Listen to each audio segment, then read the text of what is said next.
right, hi guys, this is Morgan with Soccer Unfiltered.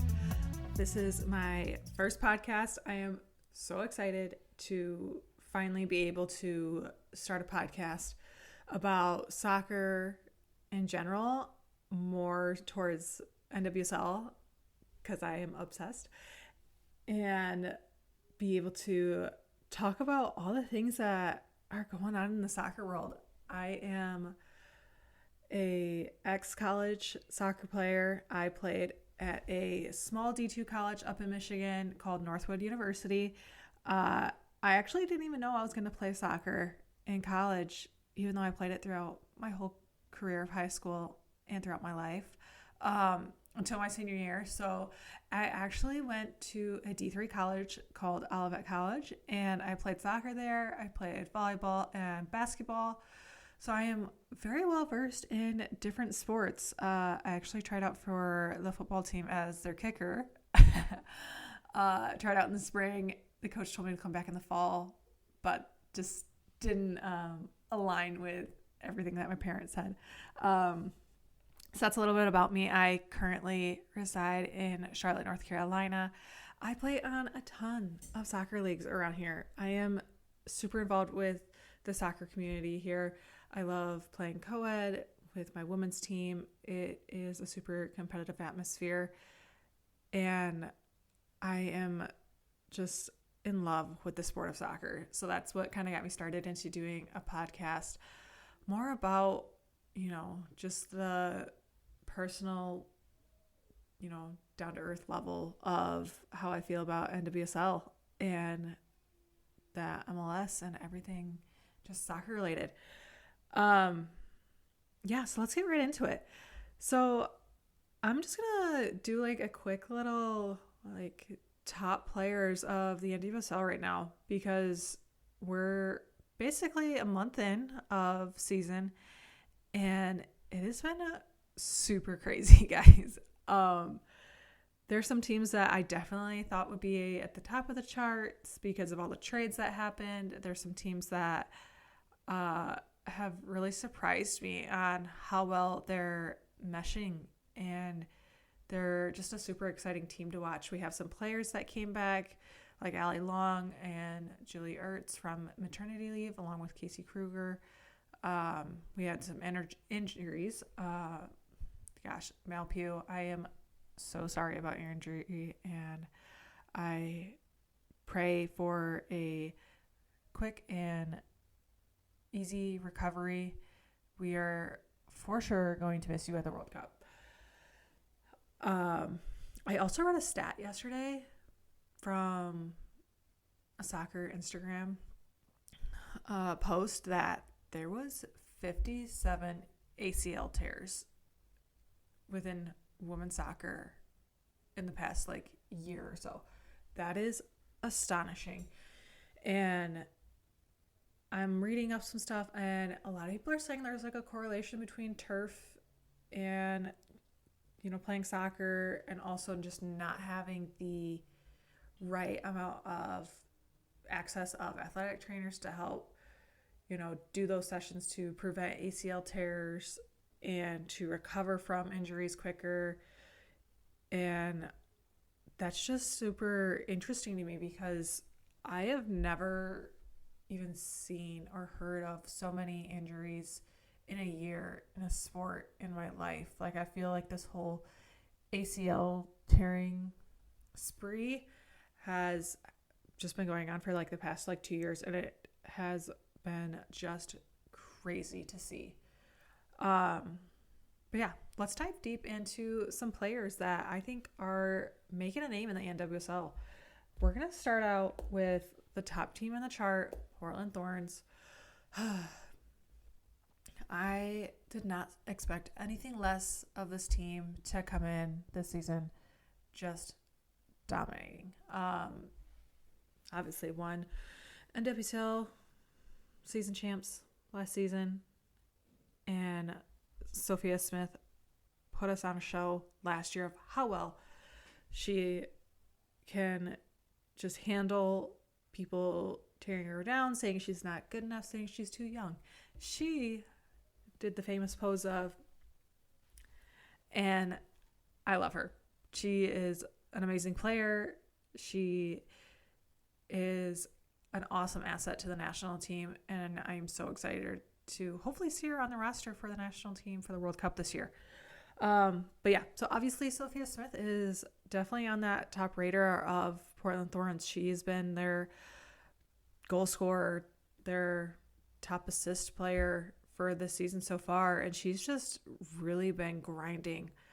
I know she came back from an injury for the national team. I think she was injured in January, and I was a little nervous, so I was like, oh my gosh, another injury for the national team.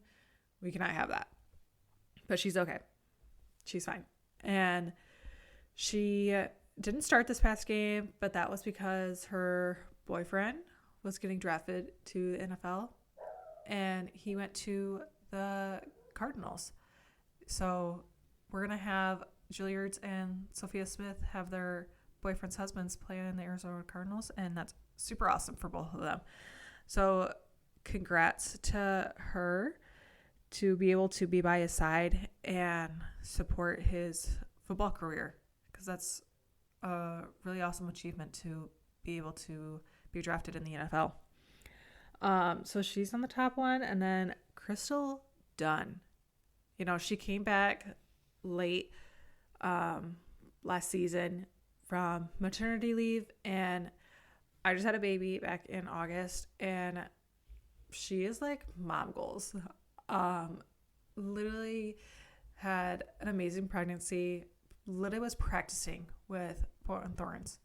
She obviously shouldn't play because she was pregnant, but she was still practicing, and I literally lived for all the pictures that they had of her practicing with her little belly bump.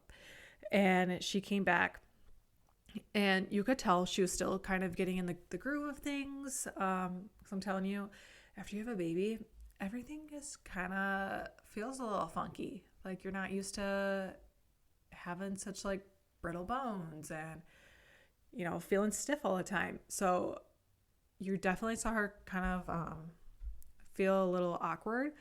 But this season, guys, she has been a game changer for the Portland Thorns. She's been playing that cam role. And guys, it just makes me think, like, what if she did that for the national team? What if she did that? Like, obviously the national team's midfield is already pretty stacked with Rose Lavelle, Lindsay Oran, Christy Mewis, Ashley Sanchez, all talented players. But Crystal Dunn just brings something else to that field that just makes you get hype. She's amazing to watch, and she has a wicked shot. So it has been super awesome to see her just annihilate the midfield and be able to come back from pregnancy and be like that. That's super awesome. So those were my top two players for Portland Thorns of who we should be watching this year. And I'm going to make a bet that they probably make the World Cup roster because they're just so like dangerous of people on the Portland Thorns. They are going to be amazing for the national team for the World Cup this year. So then we have Oral Reign. Okay. Sitting at number 2 in the charts. This might change because today is Sunday and Gotham and Kansas City Current play tonight, so some stuff might shake up in the charts. But Oral Reign. Okay. Jordan Heidema. I have heard her name a few times last year. She was here, there, you know, definitely a dominant force on the field.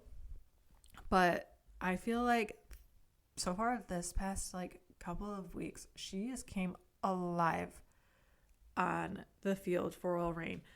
I mean, scoring that goal and basically kind of building that momentum against Louisville the other day. It was kind of like that momentum Oral Reign needed to be like, yeah, we're still in this. We can come back and at least tie it or get that 3 points. They ended up tying recently, though, 2-2. So she's been awesome. And then, obviously, we got to go with Megan Rapinoe. She took a PK for Orlean in yesterday's game. And I'm pretty sure she's like the top PK scorer for NWSL. She has like the highest percentage. And I wouldn't doubt that. She's literally amazing at PKs. If I put $1 million on Megan Rapinoe making a PK, I would. Because she's probably going to put it in the back of the net. And she just has that confidence about her that you know that when she goes up to take that PK, she doesn't have that mindset of like, I could miss this. It's, I'm going to make it. And every time she does.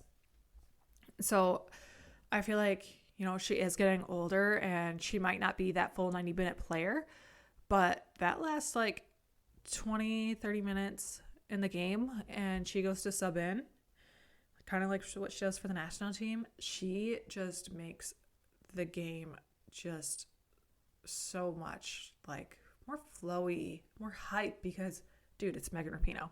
She's literally coming in and has just the most beautiful crosses, the best touch, and she's still cheeky with it. Like, she's awesome on the field.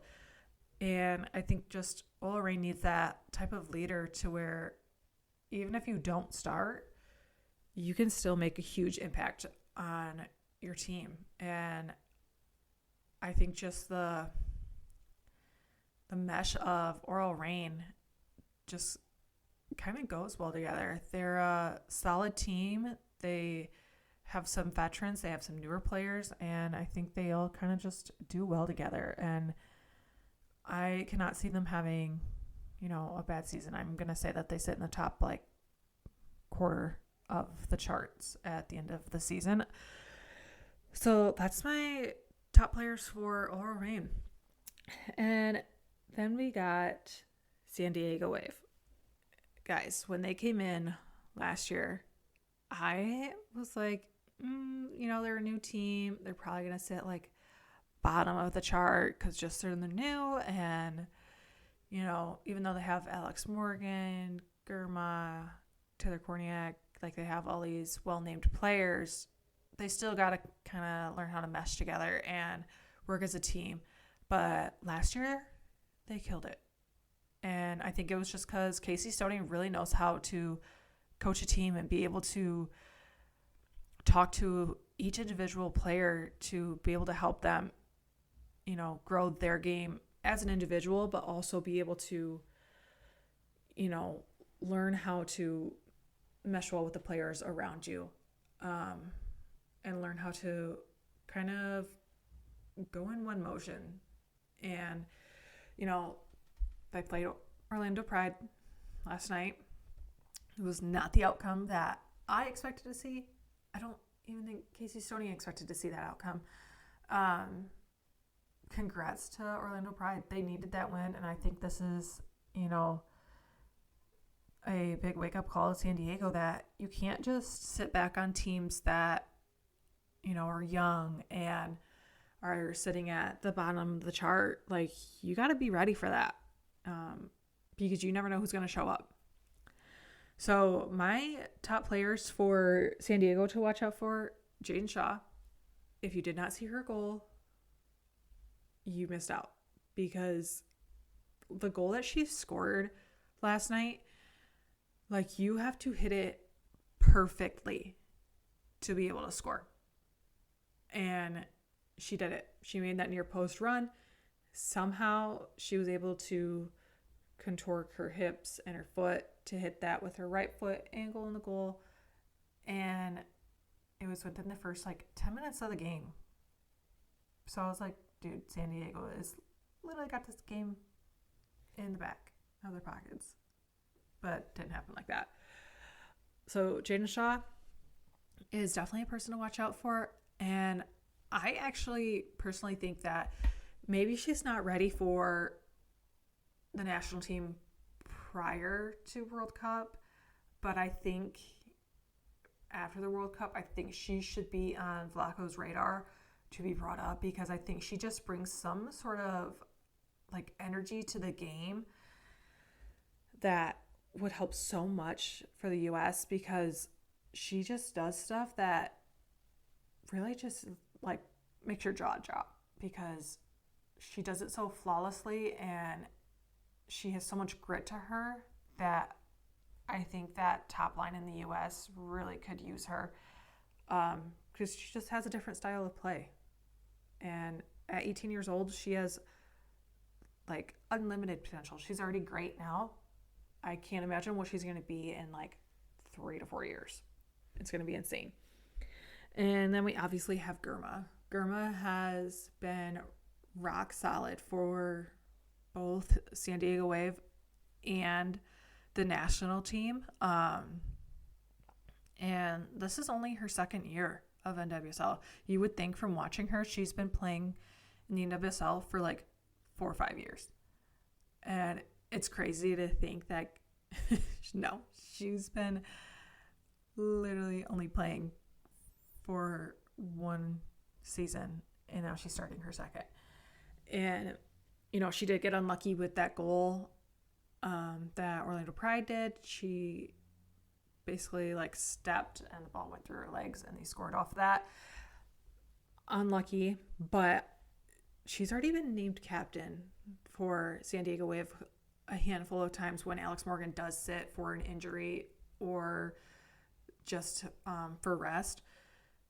That's insane to me that she's able to lead a team at such a young age. I personally know from, you know, my high school team, I was one of the young captains, and, you know, it's hard for the older people to, you know, respect you because they've been there for so long, working so hard.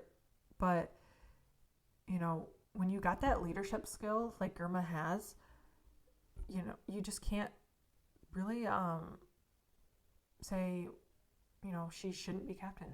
Like, you can't say that, because she just brings that sort of mentality to the game, and she's so poised on the field that even when, you know, Orlando was up 2-1, you never like saw in her face or in her body language that she was scared, nervous, or, you know, mad. She just creates so much like relaxed energy that everything's going to be okay. I'm going to still play 100%, and I'm going to help my team be able to get a goal back and be able to get some points for this game.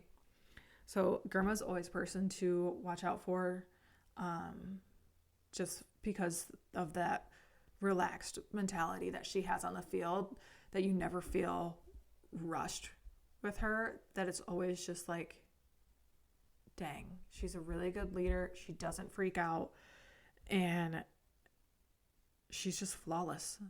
Like, she's got it. And it's crazy to think this is only her second season. Okay, let's go to Washington Spirit. So 2 years ago, they won the NWSL season. And coming off of that, last year, they did not do too hot. I was kind of confused because I didn't really see too much of big changes within like their roster from 2 years ago to last year. And there was just like a big gap of what happened. And I think this year they're kind of getting back into that flow. But I think like Michelle Kang being able to come in and, you know, be a woman owner of a team really put in perspective of what, you know, a woman can do for a team and what type of leadership can do for a team, even if it doesn't like correlate on the field. So my people to watch out for on Washington Spirit is obviously going to be Trinity Rodman. And I think Rodman's goal is to not only be able to make a difference on Washington Spirit's team, but also the NWSL. And I think there's a lot of pressure on her to be able to step into that role now that Mal Pugh is not able to perform on the field anymore because of her injury. I think Rodman really needs to,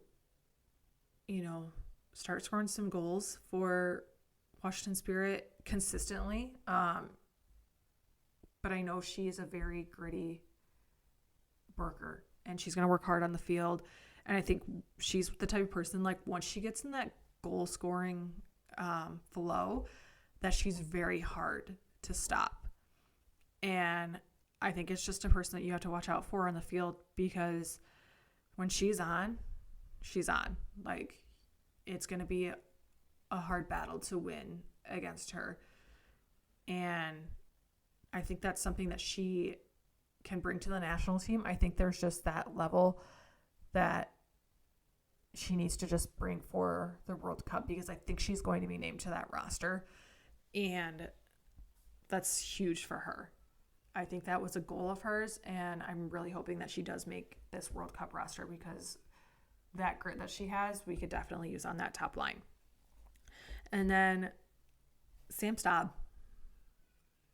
The girl has been in, I think it's 75 consecutive games she's started, and she's just a consistent player.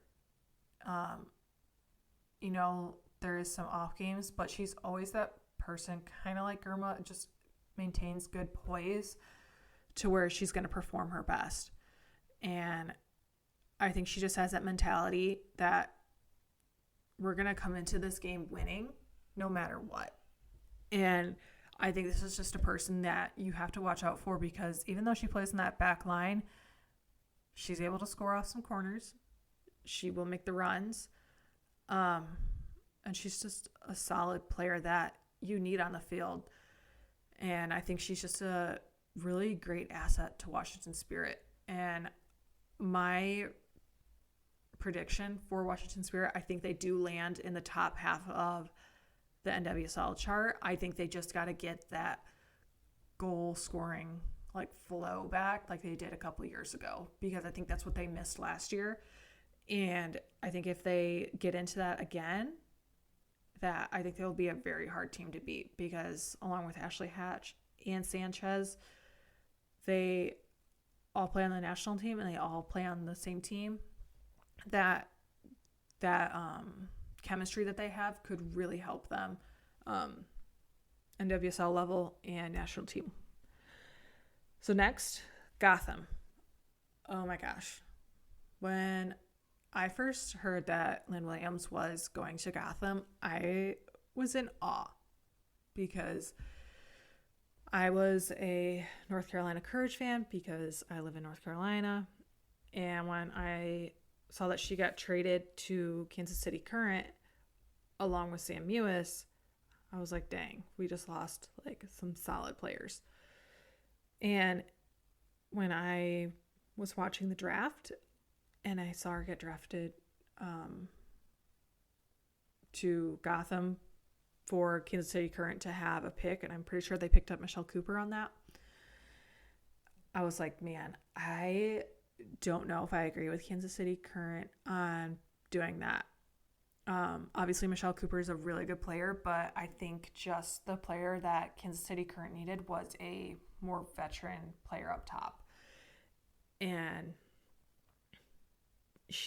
Gotham has kind of been showing that you probably should have kept her, Kansas City, because Lynn's been scoring and she's literally been playing with the arm cast on. She's lost her shoe.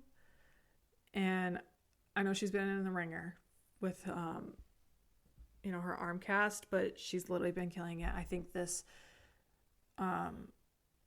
version of Lynn is the version we've been looking for when she played with North Carolina Courage around 4 years ago, when she was the dominant scorer for them. And I think it kind of went away, and then she got drafted to Kansas City Current. She got injured. And I think Kansas City Current just thought that she wasn't going to be able to perform like she did a few years back with Courage. And she's came back and killed it with Gotham. I am in awe with her. And also with Gotham, Yasmin Ryan played for Portland, goes to Gotham. The girl's unstoppable. She has that drive and the poise to be able to stick with it and be gritty and, get past the defender and be able to just put that ball at the 6 PK spot. And Gotham has been loving it. And I think she was a great addition to the team. I'm glad that she went over to Gotham from Portland, because I think Portland wasn't really using her to their advantage. And I think that's just because Portland is a super deep team to where they just have a lot of talent on their bench. And I think she's now able to show what she has at Gotham. And then we also have Allie Long back from maternity leave. She had twins. Again, I had a baby back in August. 1. There is no way I could have done 2. So Allie Long, props to you. I could not. But I'm super excited to have her back on the field. I know before she was pregnant, she was one of the top passers in the NWSL, percentage-wise. I want to say it was in the high 80s that she was for her passing percentage, and that's really good. If you don't really understand soccer passing percentages, that's really good. So I think she's a very good asset to have back in Gotham. I know she has to get back into the full form shape, but I think just with her knowledge and her being a former national team, I think that Gotham has a very good seat in the charts. I think that they're going to be a hard team to beat, and they play Kansas City Current tonight. I am going to say that they're going to win that, but you never know. I just think Gotham has it in them that they want to be at the top after last year's performance. So that's my Gotham girls. North Carolina Courage. So this team is super young. I was in awe with some of the trades that they did, but I love all the players that came aboard. One of my top players that I really liked watching was Olivia Wingett. She played at Notre Dame. Yes, Notre Dame. And, she was an amazing player for Notre Dame. And when North Carolina picked her up, I was like, this is a good pick. And she's definitely been getting into the flow of playing pro. But I think this is a player that once she gets into the form of being in the pro level, she's a dangerous player. And I'm super excited to see what she does for North Carolina Courage. And then we have Sullivan, who is now the captain of North Carolina Courage. I think she's just a all-around amazing player, just always performs well, always is hardworking, and I'm very happy for her to be captain this year. And then we also got a really good trade. We got Fox. Emily Fox played at North Carolina. Yeah, UNC. So she's back home, and she definitely brings a presence to that outside back area and is willing to dribble up, take on a couple of defenders. And I think this was a good pickup from North Carolina Courage. Then we got Houston Dash. So I was really hoping Ordonez was going to stay with the Courage because she was one of the top scorers for them this last season. But she ended up wanting to go more towards home, and I think she's already been a force to be reckoned with for Houston.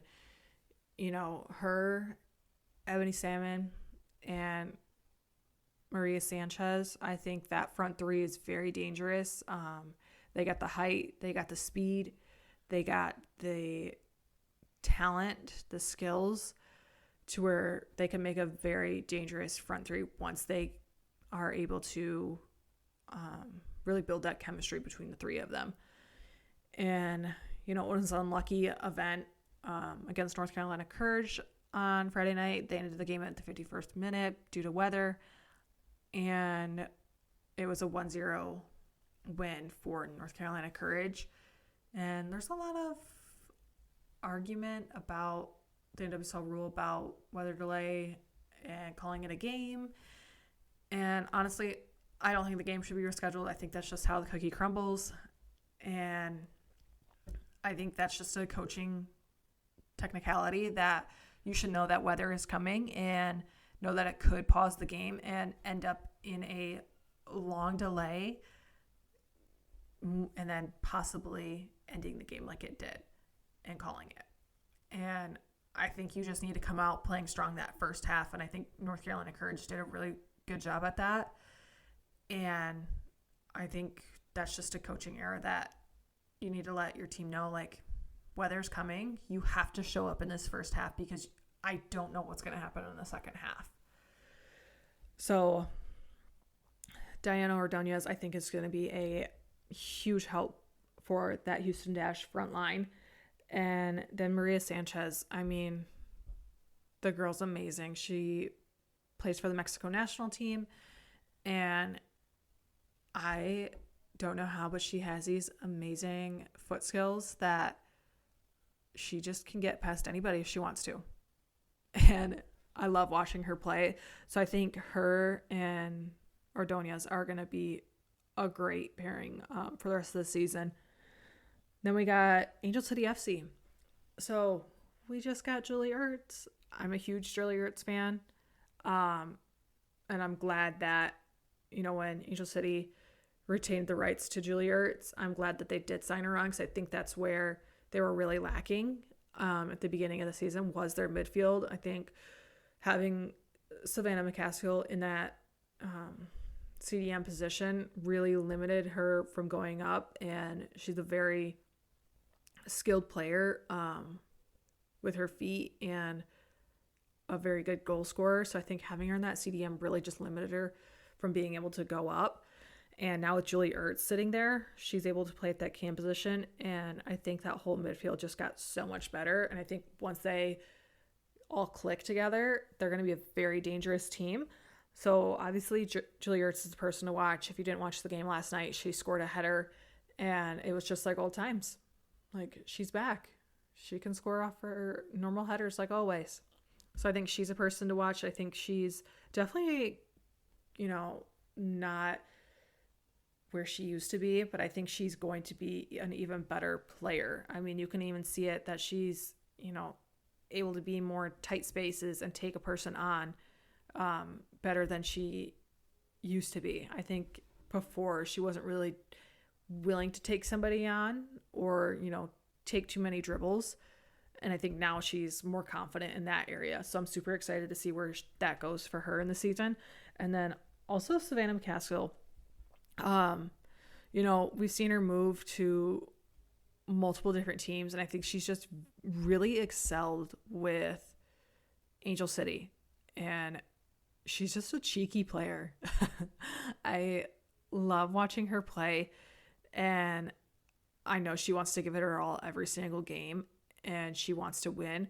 So I think just being able to have her on the team and now her able to go up and not be in that CDM role, that she's just going to create more chances for that team. And she just sees the field a lot better in that cam role versus CDM. And then we have Racing Louisville. I love Racing Louisville because they're such a gritty team and they've had such a hard time in the past couple of years they've had. But they had some very good pickups. They picked up Carson Pickett and Abby Ursig from North Carolina Courage, which I think last year they were really needing help in that back line. So I think these two additions are solid for them. And then they got some good offensive players.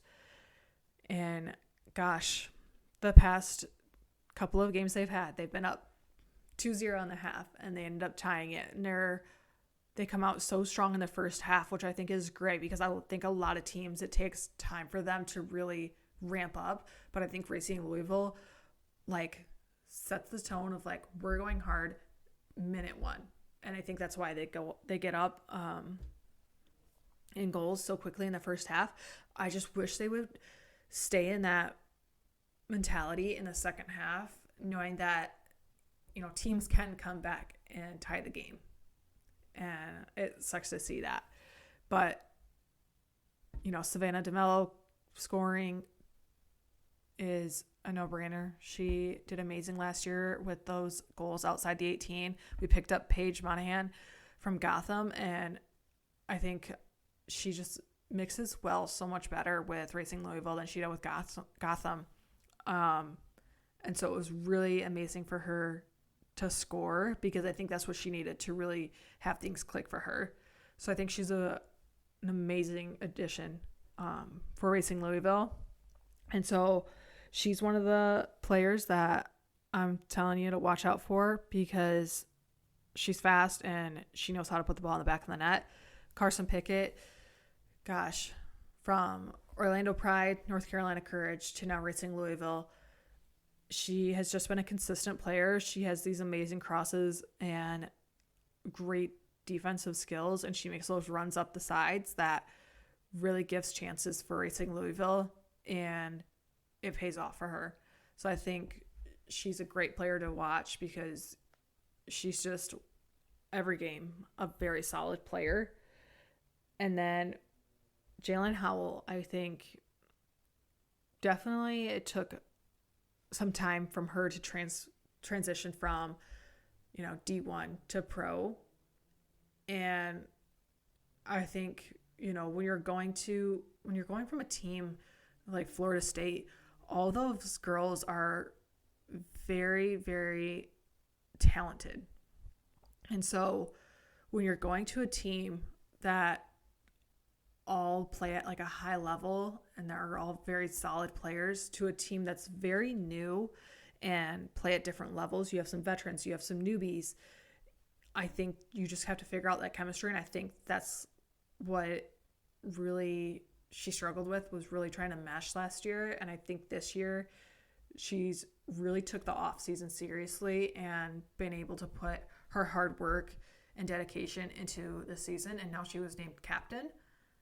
I'm a huge Jalen Howell fan, and so I'm really hoping to see her excel this season, and then maybe be a person to be looked at for the national team post-World Cup. We got Chicago. Chicago. We had DiBernardo, Colaprico, both leave and got traded. We have Malpugh that got injured. And so we're really looking for that player that's going to score. And we picked up Penelope Hocking from Penn State. And she even said it herself in an interview, we don't have Malpugh anymore. We need to find somebody who scores. And she said she's going to do it. And I think that's the player that Chicago needs, is for someone to step up and take that place, because I think that team all realized, crap, we don't have Malpugh, we don't have our goal scorer. And Hocking is like, yeah, I'm going to do that. I'm going to score. I'm going to work my butt off to be able to help this team succeed. So Penelope Hocking is the player I think we should be watching for Chicago. And then we also have Casey Kruger coming back from maternity leave. She was a solid player before, and now she's coming back. I think last night I saw her play at a center back role. She's just a very talented player who's been consistent for many, many years. And I think that's why she did get brought up to the national team for their last camp. I think she's a good look for the national team for the World Cup. I know that back line and all the defenders that Vlaco can choose from is very talented. He has a very talented pool to pull from. But I think she's in that pool. And I think if she can continue performing at that high level, I think she'd be a great asset for the World Cup. And then we got Tierna Davidson coming back from her ACL tear, who also got brought up to that national team camp and was able to play a little bit against Ireland. And I think she's another person that Vlaco has to look at. And if she's performing consistently and great for Chicago, she's another player that Vlaco's going to look for in the World Cup. Then we got Kansas City Current. This was the team I did not expect to be second to last in the charts. I think they did pick up some great players. Dabinia, Michelle Cooper. I know they picked up Cece Kaiser midway, halfway through season last year. So being able to give her more time to kind of build chemistry with this team. DiBernardo came over. Morgan Gautrat, I know she's out with an injury right now. But I was really hoping that, Kansas City Current would kind of like start where they left off. They went into the finals against Portland. It didn't end up going their way. But I was really hoping, with the additions that they got, that they would be performing a lot better. But I think it's just going to take them a little bit more time to build chemistry because they have so many new players. And, a couple of them are playing in the midfield. And I think, having new players in the midfield, you really just got to build that chemistry and learn how they run the middle to be able to perform around them. And I am really excited to see Michelle Cooper play with Kansas City Current. I'm really hoping that this year she's able to perform as well as she did for Duke. But she has not scored yet. So I'm hoping that tonight when they play Gotham, she does get that first goal because I think that's what she needs to be able to perform consistently and be able to get those assists, those goals. I think she just needs that emotion of when you do score, this is like how you feel from it. Like scoring your first pro goal, like you kind of are like, yeah, I want more of that. I want to feel more of that. And I think that's what she needs to be able to perform like that and be able to play like she did at Duke.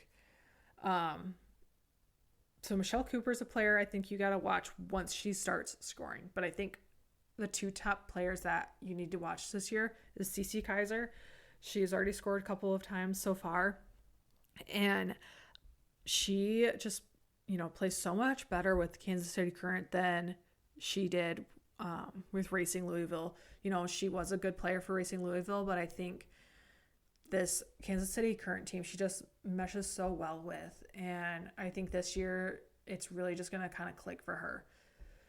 And then Dabinia.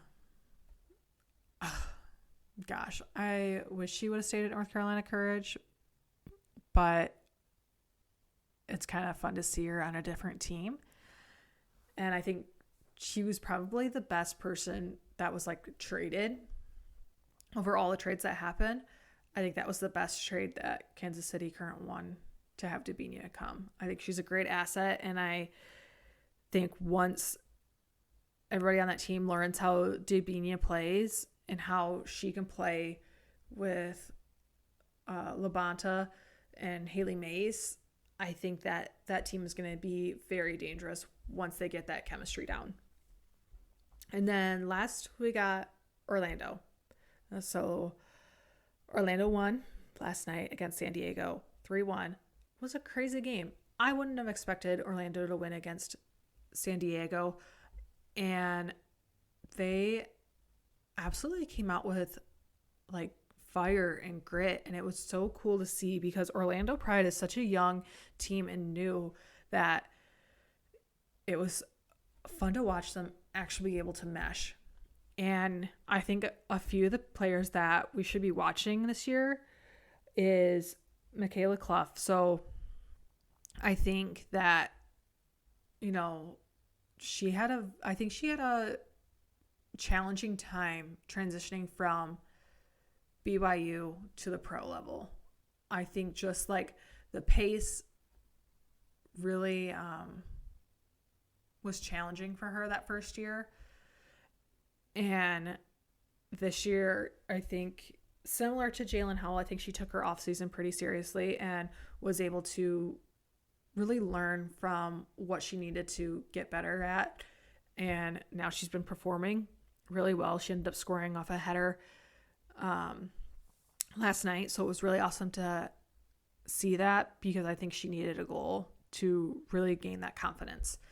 And then Messiah Bright, this girl just has wittiness to her, and she's able to she just makes soccer look fun.